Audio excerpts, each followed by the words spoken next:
Vivimos en un mundo en constante cambio que usted merece entender, porque es imposible interpretar la realidad que vivimos sin conocer cada uno de sus colores. Porque muchos son los tonos de la actualidad. Presentamos Matices.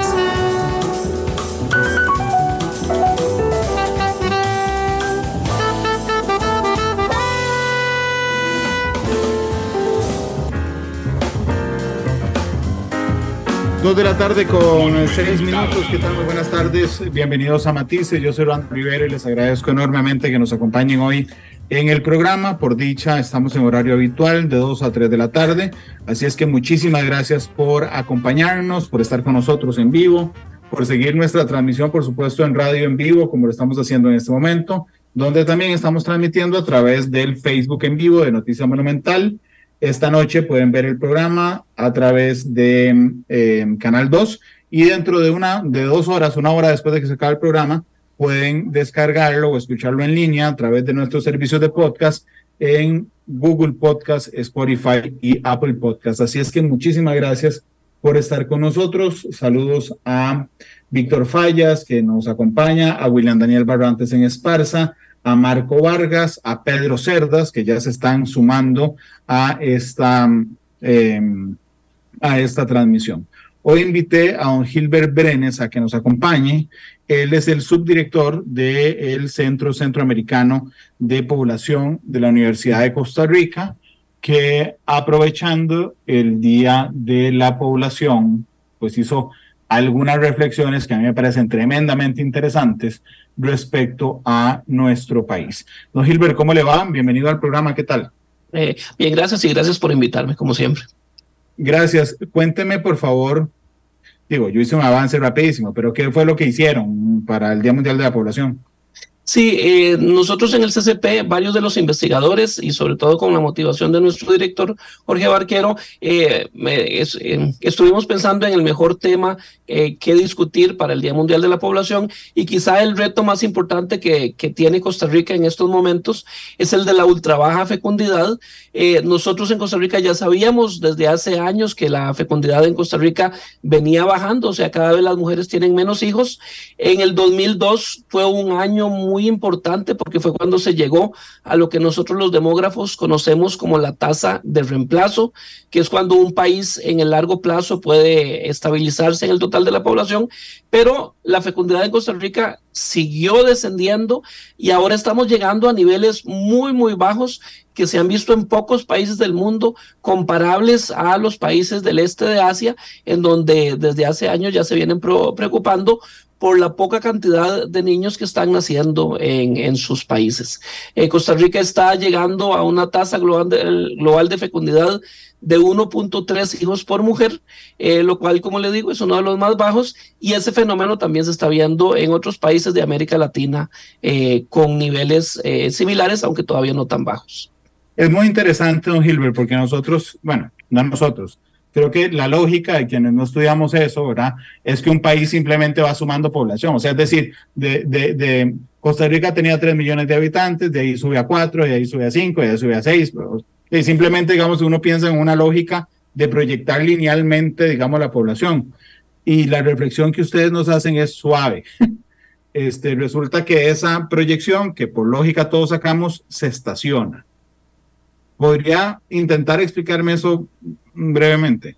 Efectivamente, como estábamos diciendo, la fecundidad venía bajando en el país desde hace ya varios años, de hecho varias décadas, desde los 60s.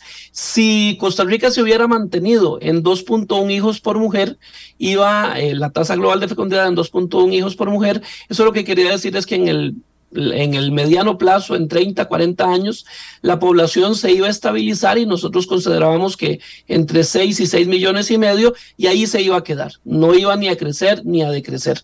Sin embargo, la evidencia, los datos nos están diciendo de que la fecundidad siguió decreciendo. Hace 11 años, en conjunto con el INEC, estábamos pronosticando que Costa Rica iba a llegar más o menos como en el 2060 a 6.100.000. Ese iba a ser el máximo, y después se iba a estabilizar un poco y empezar a decrecer lentamente hacia los 5 millones y medio. pero con el descenso de la fecundidad tan fuerte que tuvimos y aparte con el decrecimiento en los flujos migratorios de las personas que se quieren quedar aquí en Costa Rica, don Luis Rosero está calculando que ese máximo va a llegar muchísimo más pronto, antes del 2050, posiblemente alrededor del 2045, y ese máximo va a ser de 5.600.000 por ahí. El problema es que si el nivel de fecundidad sigue bajo, eso lo que quiere decir es que no es que se va a estabilizar el total de la población en 5.600.000, sino que por ahí del 2045 va a empezar a decrecer y podríamos regresar a niveles poblacionales parecidos a los que tenemos, digamos, en esta década, alrededor de 5 millones, y podría incluso decrecer más. Tenemos una ultra baja fecundidad, ¿okay? Y entiendo, don Gilbert, que muy pocos países en el mundo, en este momento, tienen no solo una baja fecundidad, una ultra baja fecundidad. Podríamos profundizar en eso, porque digamos yo, otra vez, en una lógica de que no sabe nada de esto, yo simplemente podría decir que para sustituirme a mí en la vida, en el mundo, ¿sí?, yo necesito tener 2 hijos para que me sustituyan a mí y a la madre. ¿Okay? Pero eso hace que se estacione, y entiendo que incluso nosotros estamos muy por debajo de 2 hijos por mujer. Efectivamente, o sea, nosotros ya las parejas están en menos de 2 hijos por mujer, precisamente por eso este decrecimiento. Ese fenómeno se ha visto sobre todo en 2 regiones, en el este asiático, o sea, en Hong Kong, en China, Taiwán, Corea del Sur, donde se ha llegado a niveles de fecundidad muchísimo más bajos, a veces hasta menos de 1 hijo por mujer, y eso preocupa a las autoridades, a las autoridades de esos países, porque eso tiene implicaciones en la provisión de servicios de salud, la provisión de servicios educativos para la gente joven y el futuro del mercado laboral, que es la gente que se supone que sostiene fiscalmente a los países y al Estado con sus impuestos. En el mediano plazo ya empieza a decrecer, y eso se está viendo en Japón, en Taiwán, en Corea del Sur. Hay otros países, y en el este asiático está muy relacionado con el costo de vida. Son países industrializados muy desarrollados, pero con un costo de vida muy alto. Y en los otros países donde se ha observado esta ultra baja fecundidad es en países del este de Europa, que no se han podido recuperar después del colapso del muro de Berlín y del bloque soviético durante los 90s, y han seguido teniendo niveles de fecundidad muy bajos por la incertidumbre de poder encontrar trabajo, de tener suficientes recursos para establecer una familia. Y, por ejemplo, en el este de Europa, esto se está agravando con la guerra en Ucrania, que está impactando prácticamente a todos los vecinos. Ya en Ucrania se está hablando por ejemplo, de una crisis de fecundidad muy, muy fuerte, casi al nivel de lo que se observó en la hambruna a principios del siglo XX en Ucrania. En otras palabras, niveles que lo que van a hacer es hacer que el total de la población empiece a decrecer. Costa Rica en particular tiene esa ultra baja fecundidad, pero ya se está observando en otros países de América Latina, particularmente Uruguay, Argentina, Chile, que tienen, digamos, condiciones de desarrollo humano similares a las que hay aquí en Costa Rica. Vamos a ver, yo podría hacer un ensayo para explicar por qué pasa esto, pero prefiero que sean los científicos, como usted, que nos expliquen por qué tenemos una ultra baja fecundidad, don Gilbert. Yo creo que para entender la llegada a la ultra baja fecundidad tenemos que entender que este es un proceso que lleva varias décadas. De hecho, en el pronunciamiento, en el comunicado que hizo el CCP, eso se enfatiza. La fecundidad en Costa Rica viene cayendo desde la década de los 60. ¿Por qué? Porque aquí se amplió el acceso a los métodos de planificación familiar, que fue un fenómeno que se vio paralelo a la universalización de los servicios de salud. Nosotros los que todavía, teníamos cierta edad en los 80s y 90s, recordamos aquellas campañas tan fuertes que decía, tenga los hijos que pueda ser felices. Bueno, lo que ocurrió en Costa Rica es que ese acceso a los métodos de planificación familiar se ha ampliado tanto que las parejas y particularmente las mujeres tienen más posibilidades para decidir cuántos hijos son los que quieren tener, cuántos hijos son los que desean, y eso se está observando que está afectando mucho a la población joven en Costa Rica.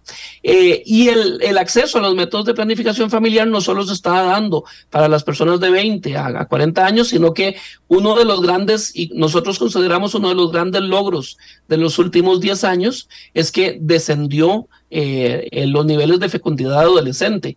Y una de las causas del descenso en la fecundidad en Costa Rica es que la fecundidad de las personas de 15 a 19 años y la fecundidad de las mujeres de 20 a 24 años disminuyeron más de la mitad.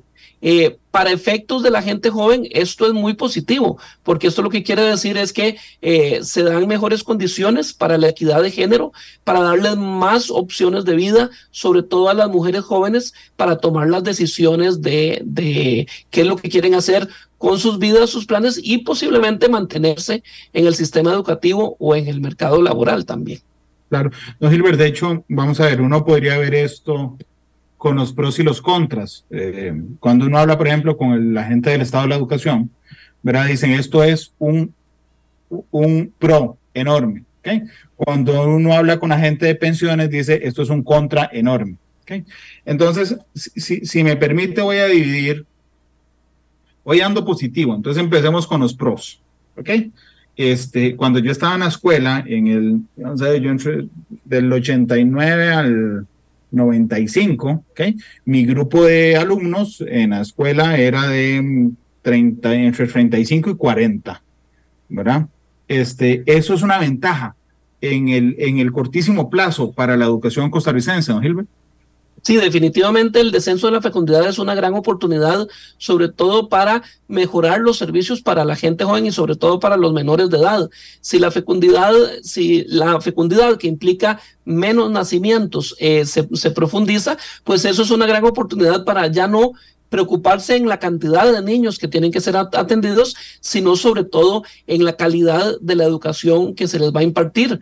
Por eso es que ya hay algunas escuelas, particularmente escuelas públicas, que casi que tienen muy pocos alumnos. Ya hay algunas aulas o hay algunos grupos que tienen incluso hasta menos de 20 estudiantes por grupo o por maestro o maestra. Y entonces el reto del sistema educativo y en general también de los sistemas de salud para las personas niñas y para las personas adolescentes es mejorar la calidad, mejorar la cobertura, y que eso tenga un impacto en la calidad de vida de nuestras personas jóvenes. Entonces, definitivamente eso es un gran reto. Yo creo que, como yo siempre lo digo, no solo del Estado, no solo del gobierno, sino también del sector privado, como el sector privado, particularmente las instituciones educativas privadas y los centros de salud privados, también pueden mejorar los servicios destinados a las poblaciones menores de edad. Ahí le hacen, don Gilbert, una pregunta en Facebook, José Manuel Gutiérrez. Él pregunta directamente sobre los inmigrantes ilegales, y que puede referirse perfectamente, pero quisiera ampliarlo un poco, no solo inmigrantes ilegales, sino a los migrantes en general. Y si quiere puntualiza un momento en los ilegales, que es gente que vive en nuestro país que no nació aquí. Sí, de hecho ese es uno de los temas muy importantes dentro de esta discusión. Don Luis Rosero calculó que si los extranjeros, digamos que ninguno de los extranjeros que vive aquí en Costa Rica estuviera, o las mujeres extranjeras, la tasa global de fecundidad disminuiría a 1.1. Ya por estudios que veníamos haciendo desde los 90, sabemos que los niveles de fecundidad de las mujeres extranjeras y particularmente de las mujeres nicaragüenses y centroamericanas es un poco mayor que el de las costarricenses. Sin embargo, todos los datos, particularmente los grandes datos de estadísticas vitales del INEC, lo que nos permite es ver que también el nivel de fecundidad de las mujeres inmigrantes aquí en Costa Rica también ha venido disminuyendo, porque también tienen más acceso a los servicios de salud universales que tenemos aquí en Costa Rica, a servicios diferenciados que posiblemente aquí en zonas rurales sí se tienen, y en Nicaragua o en otras partes de Centroamérica no tienen. Entonces, la fecundidad de las extranjeras es un poco mayor, pero también ha venido bajando. Pero también tenemos que decir que esos flujos migratorios positivos que nosotros hemos tenido de Costa Rica, tanto de personas documentadas como de personas sin documentos, han permitido que el descenso de la fecundidad no sea tan fuerte como pudo haber sido. En otras palabras, por ejemplo, investigadoras como Pamela Jiménez y Don Luis Rosero hablan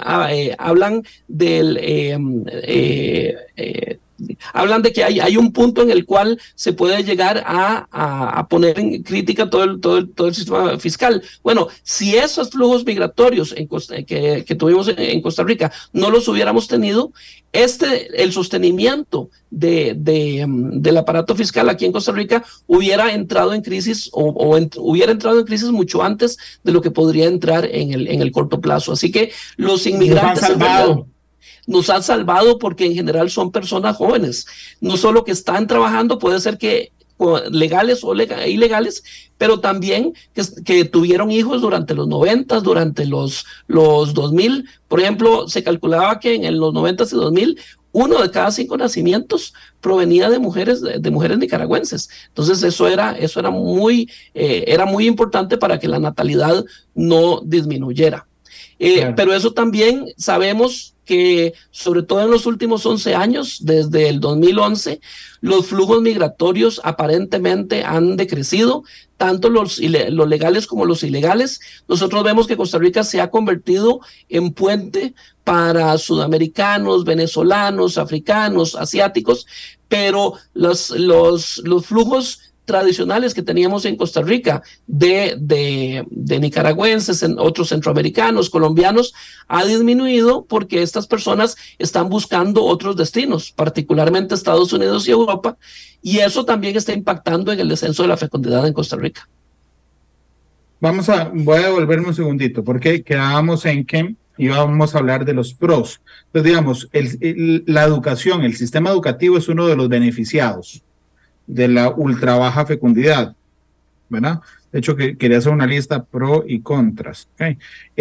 Un pro es, por supuesto, les decíamos, el tema de educación. El tema de los servicios de salud como paciente, no en el sostenimiento del sistema, sino como paciente, supongo que es otro beneficiado, ¿no, Gilbert? O sea, es decir, habrá menos gente demandando servicios. Sí, por ejemplo, dentro del sistema de atención primaria aquí en Costa Rica, hechos muy importantes son las posibilidades de la cobertura, por ejemplo, en vacunación, que en Costa Rica siempre ha sido alta. Pero si sabemos que el número de nacimientos viene bajando, eso quiere decir que la Caja Costarricense del Seguro Social va a tener que invertir menos recursos en lograr esa cobertura de vacunación, de servicios preventivos sobre todo, e inclusive aquí en Costa Rica, que lo estamos viendo en estos momentos por las declaraciones de la directora del Hospital Nacional de Niños, hay épocas en que los niños son muy vulnerables a enfermedades infecciosas. Bueno, puede ser que esta saturación que estamos viendo en el Hospital de Niños y en otros hospitales, puede ser que empiece a disminuir con la disminución de la cantidad de niños o de personas que están llegando a la edad de ser niños en los próximos 10, 15 años. Le confieso y le cuento una historia periodística. Yo realmente, digamos, nunca me había puesto a pensar en esto, ¿verdad? O sea, digamos, no es como que nosotros, los que nos trabajamos en esto, como que salgamos a la calle y decir, ¿cuándo llegaremos a 6 millones, a 7? Uno simplemente, la lógica, insisto, más rudimentaria dice, vamos para adelante con los números. Hace 3 años, más o menos, leí un artículo periodístico muy interesante en el diario El País que decía, Uruguay abandona la esperanza de llegar a 5 millones de habitantes, ¿verdad? Uruguay, que es un país que tiene menos habitantes que nosotros, con una población más envejecida que la nuestra incluso ya, tenía una meta común y era llegar a los 5 millones de habitantes, algo que todos los estudios decían no va a pasar. ¿okay? Le hicieron un estudio no oficial y entonces Uruguay abandonaba la idea de llegar a 5 millones de habitantes y eso no iba a pasar. Yo podría sostener entonces, en un momento dije, bueno, no vamos a llegar a los 6, pero usted en el corte que me hizo del cálculo de don Luis Rosero, me dijo, vamos a llegar a 6.100.000. Los 6.100.000 fue el cálculo que habíamos hecho hace 11 años. Ahora bueno, el cálculo de don Luis es que si acaso 5.600.000, o sea, no entonces, vamos a llegar a los 6 millones. No vamos a llegar a los 6 millones si el nivel de fecundidad sigue así de bajo. Y los flujos migratorios siguen así de bajos. Bueno, pero es que no hay razones para aumentar el flujo de fecundidad. Sí, sí. O sea, digo, no hay nada que pareciera que cambie esa situación. Bueno, en realidad entre nosotros los demógrafos tenemos dos hipótesis que todavía no sabemos cuál va a ser y entonces hay toda una discusión a nivel nacional y sé también que a nivel latinoamericano de si la baja fecundidad que está experimentando Costa Rica, Argentina, Uruguay, Chile, tengo entendido que ya está en Colombia, se está hablando de eso, se debe a sencillamente que ya nos, o sea, a parar los comportamientos reproductivos. Retorno, digamos. Sí, pero decir que hay mujeres que del todo ya no quieren tener hijos y sabemos que entre la gente joven hay un porcentaje de mujeres que está decidiendo no tener hijos o si es un fenómeno de posposición, que las mujeres de 20 a 24 años consideran que este no es el mejor momento para tener hijos, hablan con sus parejas, con sus esposos o sus novios y dicen que y argumentan que por el nivel de crisis socioeconómica o de situación socioeconómica que estamos viviendo, este no es el mejor momento de tener hijos. Puede ser que en el futuro próximo, si las condiciones económicas mejoran, el nivel de fecundidad podría subir. Lo que pasa es que no creemos que suba tanto. Nosotros aquí en Costa Rica, todos los colegas hablamos de que si sube, sería volver a llegar a niveles por debajo del 2. Muy cercanos al 2, lo cual implica que también sería muy difícil llegar a los 6 millones, aunque sí se podría traspasar esa cifra de 5.600.000 de don Luis. Así que depende de si es un fenómeno de que las mujeres están posponiendo sus embarazos o si están del todo decidiendo que ya no quieren. Claro, pero es que un cambio en las características para llegar a 2 por persona, bueno, por mujer, a 2 por mujer, digo, sería un cambio en las características, pero de niveles...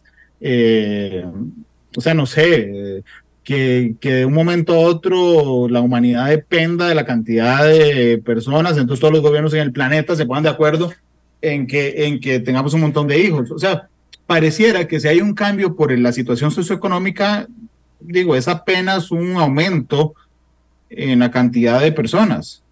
La historia muestra que en algunos países se dio, sobre todo después de la Segunda Guerra Mundial y después de la crisis del 29, de la crisis de la bolsa en Nueva York en el 29-30, hubo lo que se llaman 2 baby booms. Esos baby booms fue que la situación socioeconómica mejoró tanto que la gente estaba tan feliz y decidió tener hijos. Así que eso se ha visto en la historia de que hay países que han revertido eso, pero nuevamente no es como para volver a niveles de 3 hijos por mujer, que era lo que hacía que la población creciera a un ritmo importante. Claro, pero disculpe que me estacione aquí, pero es que me parece muy interesante. Tanto la crisis del 29, ¿okay?, que fue una crisis financiera, ¿okay?, como la Segunda Guerra Mundial, ¿okay?, que llevó a 2 cosas, digamos, llevó a una economía de guerra al planeta completo, pero además llevó a alejar a los hombres en ese momento de sus casas en millones para llevarlos a Europa y a África y a Asia a enfrentar la Segunda Guerra Mundial. ¿Okay? Digamos, las razones eran económicas principalmente. Entonces, digamos, hubo una disminución, hubo una disminución por razones económicas que cuando se arreglan esas razones nos generan un boom en nacimientos. Pero por lo que le he escuchado hoy, las razones de nuestra ultra baja fecundidad no son exclusivamente económicas. Correcto, no son exclusivamente económicas. Sabemos que está la cobertura de los métodos de planificación familiar. Sabemos que hay un cambio de ideas del ideal de la familia. Hay jóvenes que también están percibiendo de que la forma de tener una vida satisfactoria no es necesariamente teniendo hijos, sino progresando en el trabajo o viajando o teniendo amistades. En realidad sí hay un cambio ideacional, que es como nosotros lo decimos, que tiene un fuerte impacto en la fecundidad.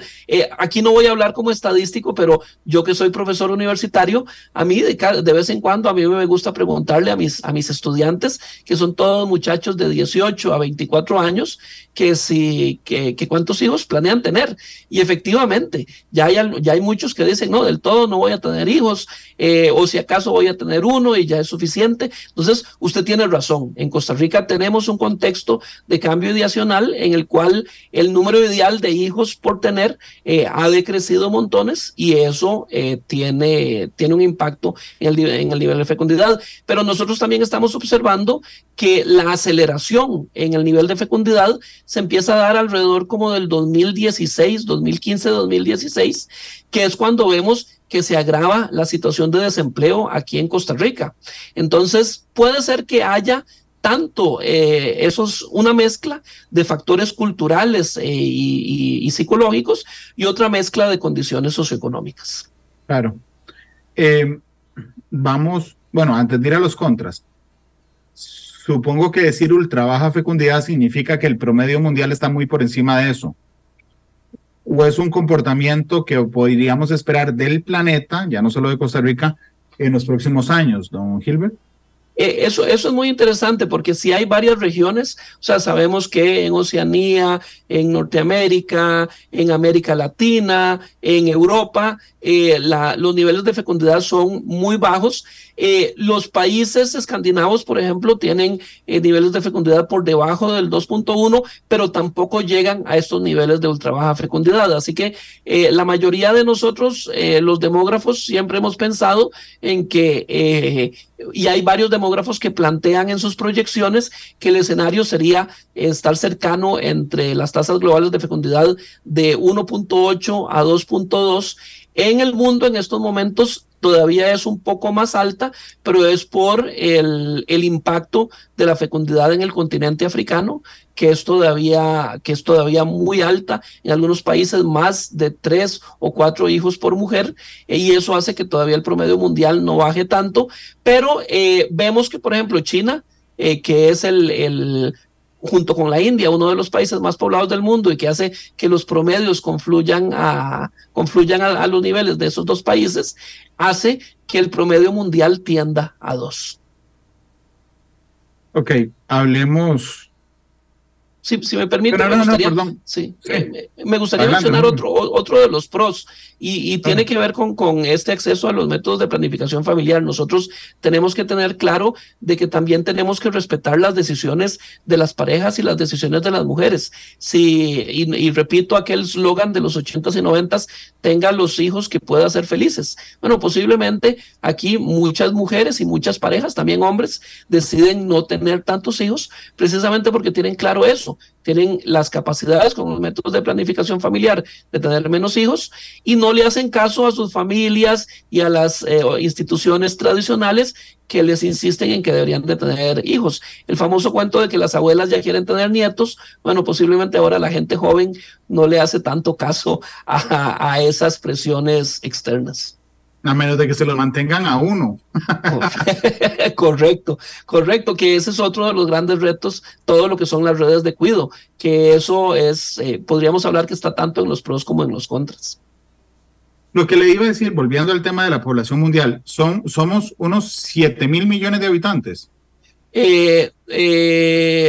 Si recuerdo bien, sí, ya pasamos los 7,000 millones de habitantes. Sí, me acuerdo porque hubo un día en particular, sobrepasamos los 7,000. A ese ritmo, entre 1.8 y 2.2, ¿vamos a llegar a 8,000 en algún momento o no? Sí, por algo que nosotros los demógrafos llamamos el momentum poblacional. En otras palabras, el decrecimiento en la fecundidad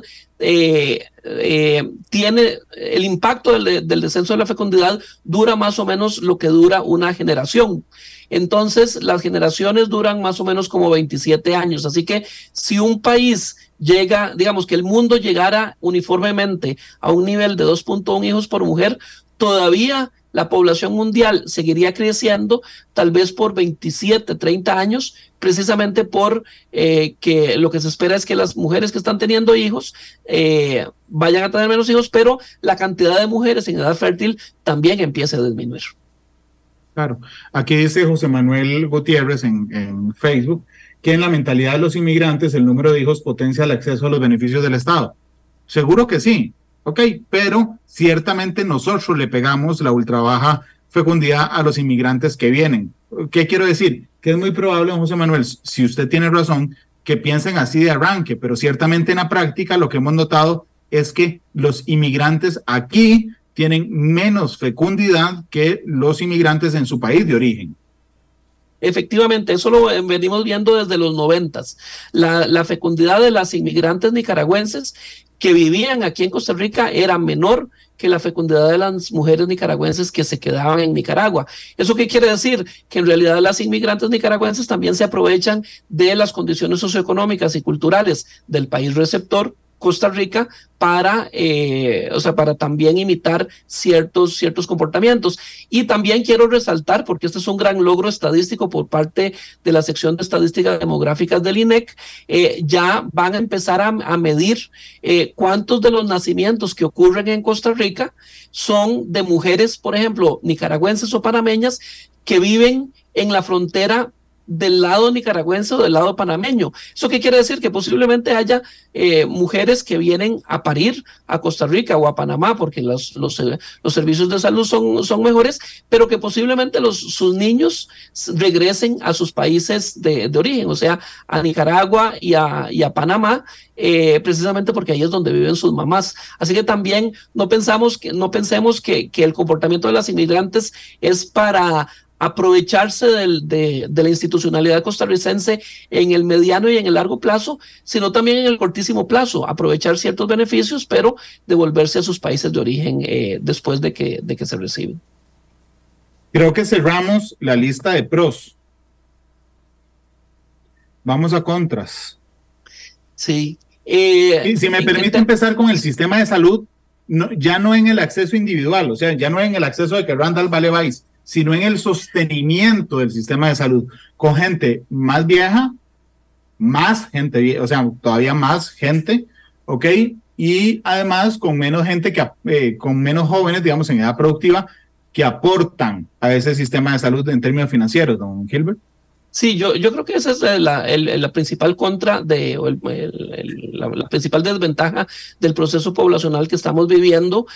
Sabemos que el proceso de envejecimiento poblacional es un proceso relativo. En otras palabras, crece la proporción de personas de edades más avanzadas, pero también disminuye la proporción de personas jóvenes. Y eso tiene un impacto tanto en el sostenimiento del seguro de salud como en el sostenimiento del sistema de pensiones. Y ese es un proceso que lo veríamos no solo en el cortísimo plazo, por ejemplo, desde el 2000, las menos personas que nacieron en el 2000 son las que están entrando en el mercado laboral y en la masa cotizante ahora. En otras palabras, si la fecundidad no hubiera bajado en los 90 y en el 2000, tendríamos más personas que estuvieran cotizando para el seguro de salud y las pensiones en estos momentos. Ahora tenemos menos y cada vez van a ser menos, y dentro de 20 años, los niños que no están naciendo ahora son los que no van a estar cotizando ni pagando impuestos dentro de 20, 30, 40 años.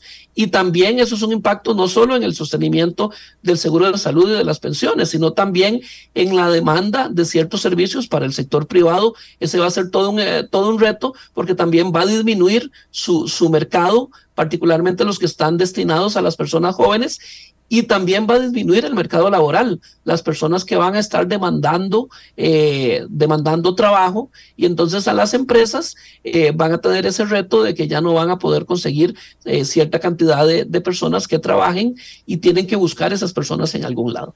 Bueno, claro, pero también en medio de eso estamos enfrentados también a los retos de la inteligencia artificial y de la sustitución de empleos por inteligencia artificial. Yo creo que dado ese proceso que es en el corto y en el mediano plazo, Costa Rica está llegando a un proceso de que el descenso en la cantidad de personas que van a llegar al mercado laboral dentro de 15, 20 años, pues va a compensar la cantidad de pérdidas de empleo que se podrían dar por la inteligencia artificial. Pero aún así, o sea, los expertos están diciendo que puede ser que por la revolución de la inteligencia artificial se pierdan empleos, pero también se van a generar nuevos empleos. Entonces volvemos a lo que hablamos del sistema educativo. El reto es que a estas menos personas que están llegando a la educación, y sobre todo a la educación técnica y a la educación universitaria, que ahora los formemos mejor para que no sean los que demandan los empleos que podrían perderse, sino más bien los empleos que se podrían aprovechar con la revolución tecnológica de la inteligencia artificial y de la robótica en general también. Vamos a ver, yo entiendo que es una mezcla. Si viéramos en una película parecida a Terminator, el que se devuelve el futuro, ¿ok? No nos podría decir que el futuro es sombrío, ¿okay? Tampoco nos podría decir que el futuro es brillante. El futuro es una mezcla entre pros y contras desde el punto de vista, desde este punto de vista demográfico, ¿no, Gilbert? Sí, yo creo que todo proceso poblacional y en general todo proceso social tiene sus retos y sus oportunidades. Entonces, en realidad, si uno tratara de ver lo que pasa en otros países, el descenso de la fecundidad y el proceso de envejecimiento poblacional que está relacionado, evidentemente tiene un impacto en el sistema de salud, en el mercado laboral, en el sistema de pensiones, pero también genera oportunidades. Algo que la colega Pamela Jiménez viene hablando desde hace mucho es lo del bono demográfico de género. Si el descenso de la fecundidad lo que permite es que las mujeres tengan más oportunidad de accesar al mercado laboral, un aumento en la participación económica de las mujeres puede balancear o contrapesar los problemas que genera el descenso en la población. Entonces también tenemos esos retos. Lo que pasa es que ahí es el Estado y el sector privado los que tienen que asegurarse que los pocos hijos que hay, o que los pocos nacimientos que hay, tengan también esos servicios de redes de cuidado para que las mujeres puedan tener las oportunidades de entrar al mercado laboral. Y eso nos está dando en este momento. Don Gilbert, usted, discúlpeme la pregunta, ¿usted tiene hijos o sobrinos? Yo no tengo hijos, pero sí tengo sobrinos. Si algún sobrino llega en los términos más dulces y comunes, digamos, a preguntarle, tío Gilbert, ¿cómo será el futuro, cómo será la vida cuando yo sea adulta o adulto? ¿Cómo se lo contaría a un chico en este momento? Yo le diría que se esperarían muchos cambios, que sea diferente a lo que estamos viviendo, que ellos se van a enfrentar a retos muy importantes, tienen que pensar en qué es lo que quieren hacer en la vida, cómo van a estudiar, qué es lo que quieren estudiar, pero también qué quieren hacer para ser felices. Y esos van a ser, yo les insistiría a mis sobrinos que ellos lo que tienen que hacer es tomar las decisiones y usar la tecnología y todos los recursos que da la sociedad moderna para tratar de llegar a una vida adulta satisfactoria.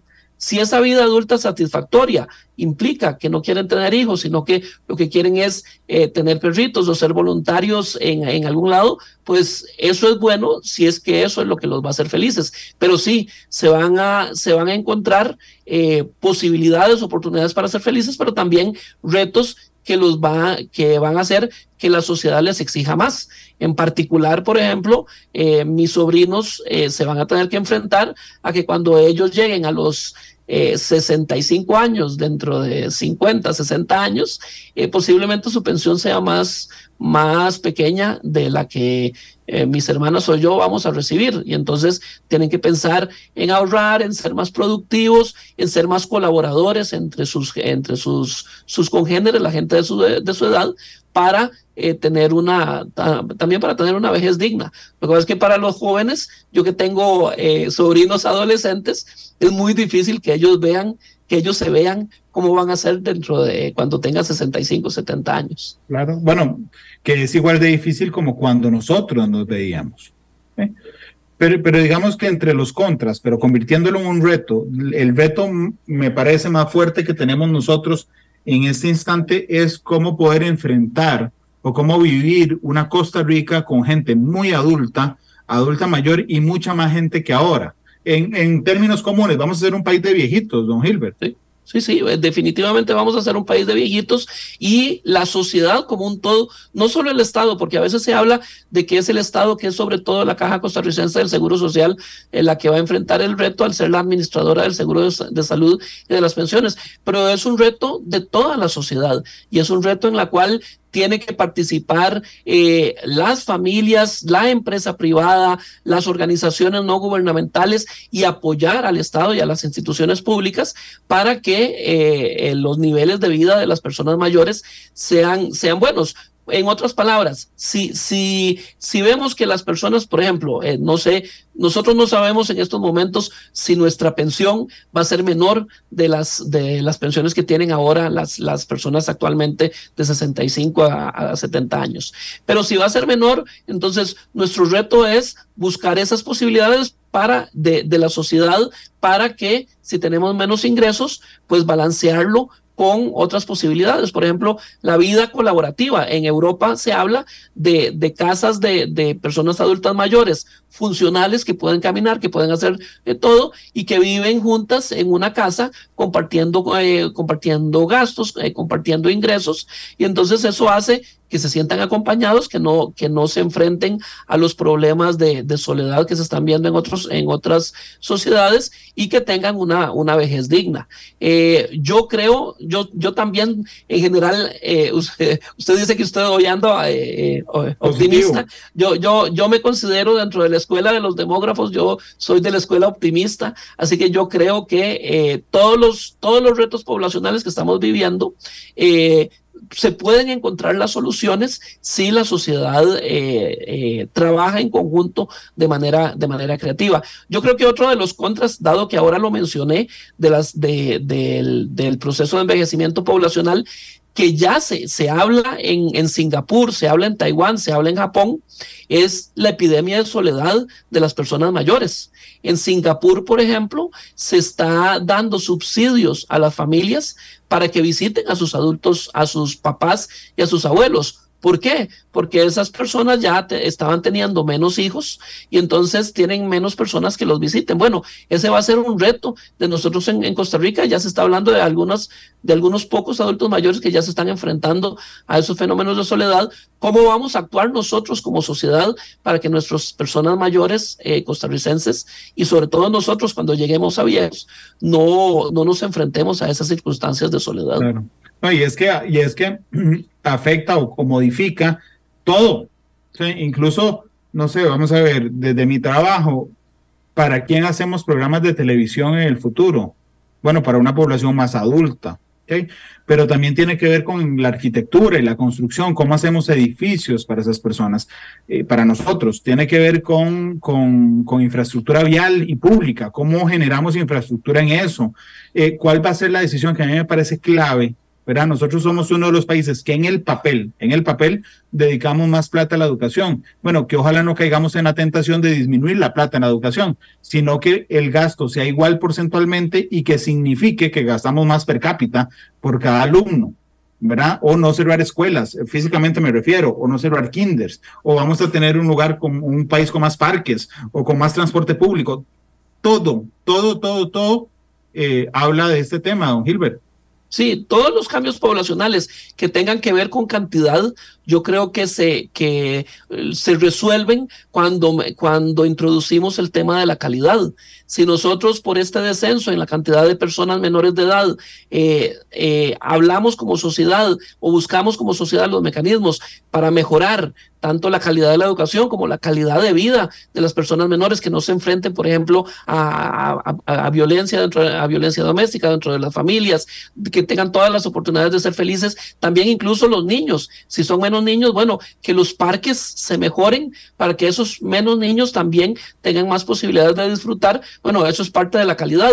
Pero si va a aumentar también la población de personas de 65 años y más, también tenemos que buscar que con ese aumento en cantidad también tenemos que buscar los aumentos en calidad. Y usted mismo lo dice, ese aumento en la calidad de vida de las personas mayores tiene que ver no solo con los servicios públicos, sino también con los productos que brinda la empresa privada, cómo los medios de comunicación transforman sus programas y sus comunicaciones para que las personas, esa mayor cantidad de personas mayores, disfruten de esos contenidos, los productos alimenticios que sean más saludables para que las personas mayores no se enfrenten a esos retos saludables.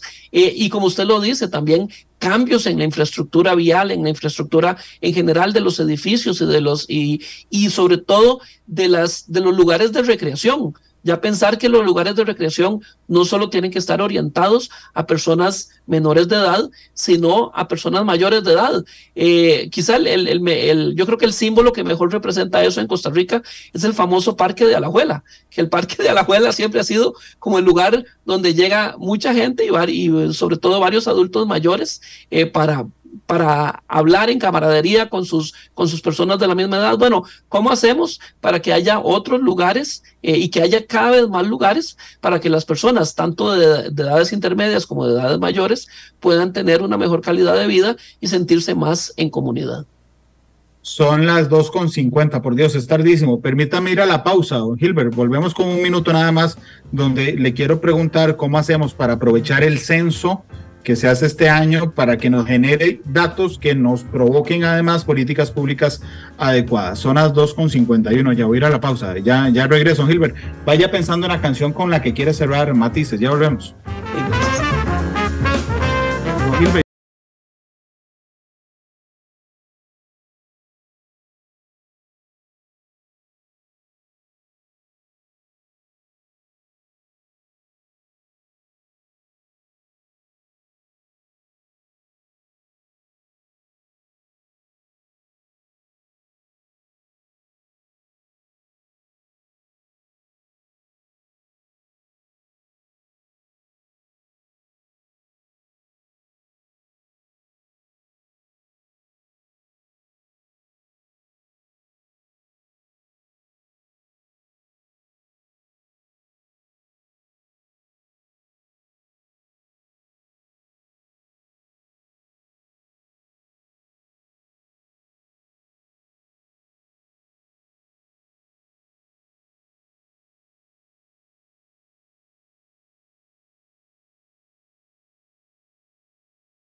Monumental. La radio de Costa Rica, 2:56. Don Gilbert Brenes es el subdirector del Centro Centroamericano de Población. Don Gilbert, nos queda un minuto nada más de programa. ¿Cómo deberíamos aprovechar el censo que va a ser el INEC?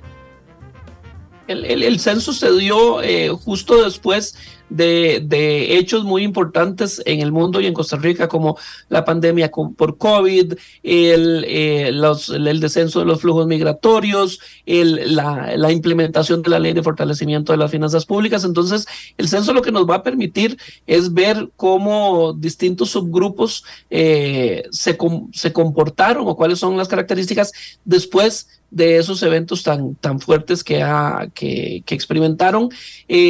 Va a permitir detectar posiblemente cuáles son esas subpoblaciones y permitir hacer estudios futuros ya por parte de investigadores en universidades y en instituciones públicas y privadas para ver por qué es que tienen esas características y esos comportamientos después de una década tan movida como la que vivimos. Don Gilbert, muchas gracias por habernos acompañado hoy. Ha estado muy interesante el programa. Con muchísimo gusto, estamos para servirle. Cuénteme con qué canción le gustaría despedirse hoy de Matices. Bueno, dado que hablamos de optimismo y que usted dice que hoy está optimista, si tiene Color Esperanza de Diego Torres, entonces me parece que podría. Por supuesto que sí, será la canción entonces que hoy despida Matices. Son las 2:58 p.m. Muchísimas gracias por acompañarnos. Don Gilbert, muchas gracias por haber estado con nosotros. Gracias a ustedes. Que pasen bien. Señores de cabina, ustedes indican. Ahí están, Diego Torres, Color y Esperanza. Feliz tarde. Hasta luego. Que estás cansado de